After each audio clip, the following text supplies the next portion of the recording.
What's up, everybody, and welcome to another edition of AGR's Pop Culture Reviews, and Merry Christmas. And I have to say, there's never been a time where we weren't allowed to say that. That is the stupidest claim ever. I can't believe they ran those ridiculous ads about being able to say Merry Christmas again. In any event, whatever the hell it is that you celebrate or whatever you believe in, I hope you had an amazing time with your family this holiday season. I've gotten a lot of shit on this show for not being able to showcase a lot more anime stuff. And rightly so, because I usually stick to Marvel and doing movie reviews. But I do gotta talk about anime, especially some of the things that I'm interested in. So we're gonna take it back a little bit old school today, and we're gonna be looking at one of the origins of my fascination with anime. Now, what really got me hooked into this genre was the original 1984 cartoon in the United States called Robotech. In Japan, it was known as Macross. Now, Macross had a sequel called Macross 2 Lovers Again, and even though it wasn't very well received, you have to admit it had some great music and one of the best Valkyrie designs, in my opinion, that I've ever seen in the series. Now, this is a special treat for me because I've been waiting for a company to really do this Valkyrie justice. So today we're going to be taking a look at Bandai's High Metal R VF2SS Valkyrie 2 from Macross 2 Lovers Again. Let's take a closer look. Now, I'm going to be the first to admit this is definitely not an easy Valkyrie to make into any scale, mostly because of the line art, but here, Bandai did an amazing job. This is absolutely stunning. Not only is it perfectly in line with what we see in the anime, but the sculpt is fantastic. I absolutely love the cockpit area. The attention to detail looks great. I love that blue canopy, and the detail in the pilot inside is fantastic. I think it's still Virginia. Evolution Toys did a version of this Valkyrie in 1/60 scale. Now, that looked awful. I have to admit, guys, it didn't look good at all, and one of the reasons that I passed up on it. I might review it sometime at a later date. But here, Bandai did an amazing job with the engineering. First of all, it looks very smooth, and even the parts that are exposed, because this thing does transform into 3 modes, because it's engineered in a way that it looks like it's supposed to be there, which is not an easy feat to accomplish, I have to admit. It looks great. The metal parts especially make this piece seem very high-end. One of the most impressive things about any Valkyrie, but this one in particular, is the super parts, or the armor.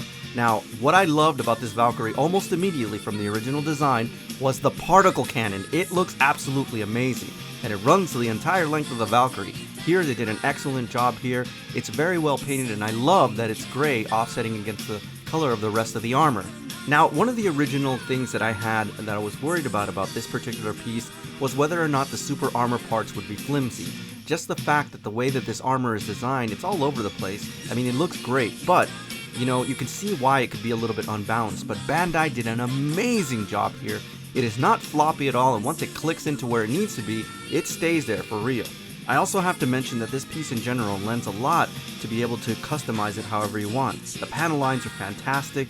I especially like that they're deep enough so that if you do a wash on it, it will stick very well. I also really like the paint and color scheme here. The palette looks very good, and one of the things that I was worried about is that it wouldn't transfer very well from the anime, but here it looks great.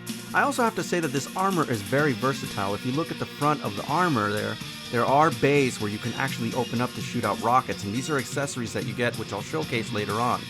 Now, it's also worth noting that this Valkyrie is incredibly stable, and I also mention a lot that certain statues are designed specifically for you to have a mirrored back, and this is the case with this beautiful Valkyrie. It looks great from any angle. So, if you do have a mirrored back cabinet or something like that, which can reflect the reverse side of this Valkyrie, I definitely recommend it because it looks so freaking cool, guys.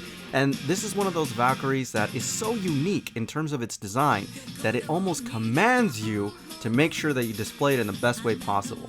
Now, I really gotta give props to Bandai for this because they do include the super parts, and you can display them with them or without them, which is cool, and it means you'll get multiples of this Valkyrie if you want to display all 4 modes. It just looks fantastic, guys. Now, this Valkyrie also comes with a cacophony of accessories. Now, it's not a perfect transformation Valkyrie, just like the Yamato ones, but this thing is cool, and I'll tell you why, because it does give you a lot of things. First of all, you get those 4 little Haleys that kind of surround the Valkyrie, for additional firepower. This is some armor set that goes on the arms, which I didn't include, I just forgot to put them on. Now the rockets that you see that I mentioned earlier in the armor, you also get those additional salvos that are open so that you can shoot rockets, or at least make it look like it's shooting rockets. Also get some highly detailed plug-in landing gear, which looks really cool on the Valkyrie. And you also get the actual rifle that you see in the anime. You also get 2 additional winglets, and this is one solid piece. Again, it's not a perfect transformation, but it is a little bit more anime accurate. And you also get additional hands for various poses and some actual booster guards for the feet. And finally, I think, and this is not confirmed, but I think that this piece is supposed to come with a stand, or was going to come with a stand at one point, because it does come with these additional parts which really look like an adapter of some kind for some kind of stand. Really, this Valkyrie comes with a lot of little moving parts, but be very careful guys, because they're very easy to lose. Oh, Bandai really did an amazing thing here. They finally made a VF2SS Valkyrie, which looks very representative of what we see in the anime. Now, it had to compromise a little bit, but I don't care about perfect transformation. Personally, I don't play with these things, and I hope you guys don't. These are more of a work of art for me than anything else, and I just love to display them. Now, admittedly, they're a little bit high on the price range, but again, if you're a collector, that's not really an issue for you. You will pay the price, and this is a magnificent piece. I do have to categorize this as a Holy Grail piece because of all the accessories that you get, and especially because it came out